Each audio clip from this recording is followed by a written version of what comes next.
Hey, what is up everyone? In this video, I'm gonna teach you how to file your business taxes on TurboTax. So here, as you can see, I'm on my main TurboTax page.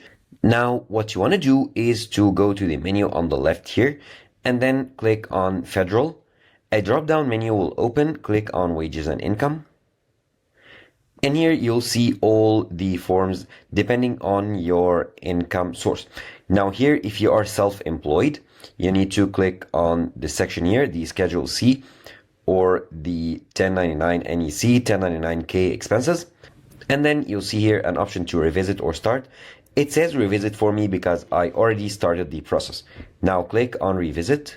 And if you fall in one of these categories, freelancer, independent contractor, on-demand service provider, or a small or home-based business owner, you just need to click on yes here in order to start the wizard, which will lead you eventually to file your business taxes. So you need to confirm some information here and answer some questions, and that will be it.